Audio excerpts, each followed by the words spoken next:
New at 11 tonight, relaxed rules for reefer. President Donald Trump signed an executive order today to fast-track marijuana reclassification. According to the administration, the move is aimed at boosting medical research into the drug. Atlanta News First anchor Joe Gorcho explains what this really means and how it impacts Georgians.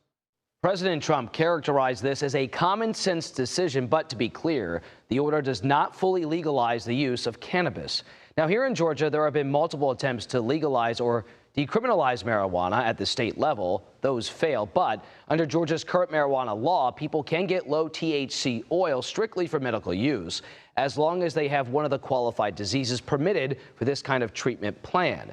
Today, President Trump's executive order eases restrictions on marijuana, expediting the reclassification to a Schedule III substance tonight. We spoke with Michael Mumper, who is the executive director of Georgians for Responsible Marijuana Policy. He emphasizes this action is about research, not legalization, and the science still isn't settled. He adds that the move today will cut down on paperwork for researchers and changes how the drug is regulated by now both the FDA and DEA.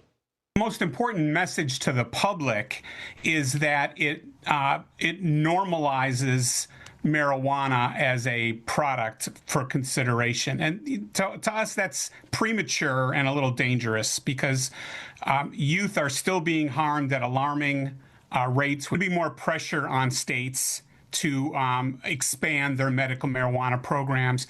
But, you know, our argument has always been we've got to stick to the science.